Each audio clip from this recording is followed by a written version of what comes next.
ரெண்டாவது, அதே அம்பேத்கர் அவர்கள் அமெரிக்கா பிரிட்டன்லாம் போய் படிச்சு டாக்டர் பட்டம்லாம் வாங்கி சாதிச்சு ஒரு பெரிய வழக்கறிஞரா இந்தியாவுக்கு திரும்ப வராரு.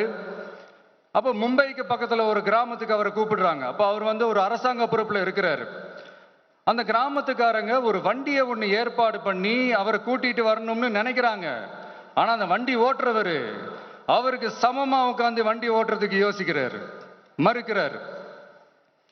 ஒரு லண்டனுக்கு போய் ஒரு பாரிஸ்டர் பட்டம் வாங்கிய அம்பேத்கரை விட ஒரு வண்டி ஓட்டுறவர் தன்னை உயர்ந்தவனா நினைக்கிறார். அதுதான் அந்த சமூக கொடுமை தான் அவரை சமத்துவத்துக்காக போராட வச்சது. எனக்கு ஒரு டவுட்டுங்க, இன்னைக்கு திரு அம்பேத்கர் அவர்கள் உயிரோடு இருந்திருந்தா என்ன நினைப்பாரு?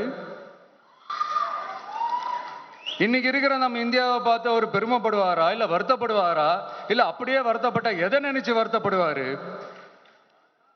இன்னைக்கு நம்ம நாடு முழு வளர்ச்சி அடையணும்னா ஜனநாயகம் காக்கப்படணும். அந்த ஜனநாயகம் காக்கப்படணும்னா அரசியல் அமைப்பு சட்டம் காக்கப்படணும். அதுக்கான பொறுப்பு, அந்த கடமை நம்ம ஒவ்வொருத்தருக்கிட்டையும் இருக்கணும்னு தோணுச்சு. அந்த பொறுப்போடும் அந்த கடமையோடும் தான் இதை நான் ஆணித்தரமா சொல்றேன். ஜனநாயகத்தை நாணிவேர் ஃப்ரீ அண்ட் ஃபேர் எலெக்ஷன்ஸ், சுதந்திரமான மற்றும் நியாயமான தேர்தல்.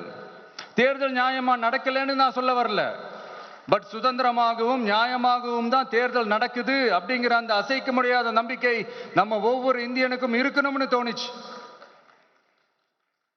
அது அமையணும்னா தேர்தல் ஆணையர்கள் கான்சென்சஸ், அதாவது ஒருமித்த கருத்து அடிப்படையில் மட்டும்தான் நியமிக்கப்பட வேண்டும் அப்படின்றத என்னுடைய ஒரு வலிமையான ஒரு கோரிக்கை.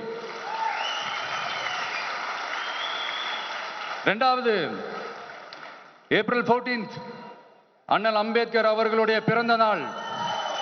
அன்னைக்குதான் நம்ம ஒட்டுமொத்த இந்தியர்களுக்குமான ஜனநாயக உரிமைகள் பிறந்த தினம். அதனால அந்த டேட்டை இந்தியாவோட ஜனநாயக உரிமைகள் தினமா அறிவிக்கணும்.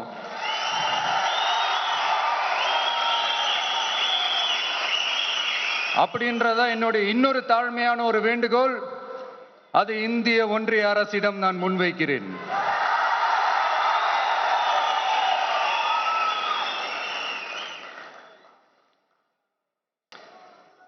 அம்பேத்கர் அவர்களை பத்தி யோசிக்கும் போது கண்டிப்பா சட்டம் ஒழுங்கு சமூக நீதியை பத்தி யோசிக்காம இருக்கவே முடியாது.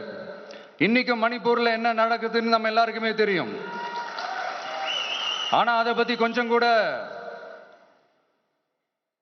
அதை கண்டுக்காம ஒரு அரசு மேல இருந்து நம்மளை ஆண்டுகிட்டு இருக்கு.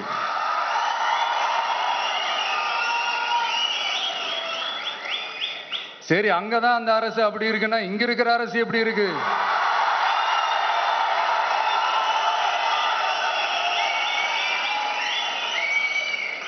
இங்க நம்ம தமிழ்நாட்டில் வேங்கை வயல்னு ஒரு ஊர்ல என்ன நடந்துச்சுன்னு நம்ம எல்லாருக்குமே தெரியும். சமூக நீதி பேசுற இங்க இருக்கிற அரசு அதுக்கு எந்த விதமான ஒரு நடவடிக்கை எடுத்த மாதிரியே எனக்கு தெரியலையே. இவ்வளவு காலங்கள் தாண்டி, இத்தனை வருஷங்கள் தாண்டி ஒரு துரும்ப கூட கிள்ளி போடலையே. அதுதான் இதெல்லாம் இன்னைக்கு அம்பேத்கர் அவர்கள் இன்னைக்கு பார்த்தாருன்னா வெக்கப்பட்டு தலை குனிஞ்சு போவார்ல. கரெக்ட், நம்ம நடக்கிற பிரச்சனைகள், நடக்கிற கொடுமைகளுக்கெல்லாம் நம்ம குரல் கொடுக்கணும். ஆனா நடக்கிற பிரச்சனைகள் ஒன்னா ரெண்டா?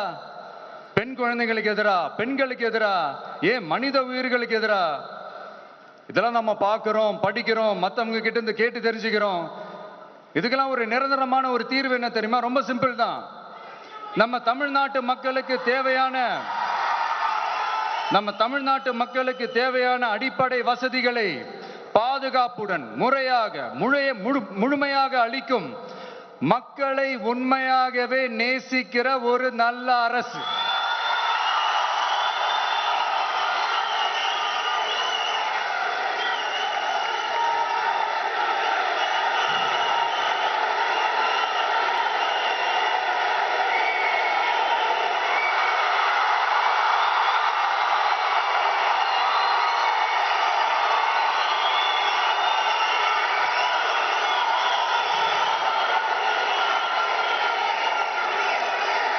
அதான் சொன்னேன், இது அமைஞ்சிட்டாலே போதும்.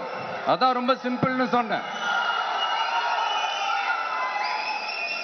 அதனால இங்க டெய்லி நடக்கிற பிரச்சனைகளுக்கு சம்பிரதாயத்துக்காக ட்வீட் போடுறது, சம்பிரதாயத்துக்காக அறிக்கை விடுறதும், சம்பிரதாயத்துக்காக நானும் மக்களோட மக்களா இருக்கிறேன்னு காட்டிக்கிறதும், சம்பிரதாயத்துக்காக மழை தண்ணியில நின்று போட்டோ எடுக்கிறதும்,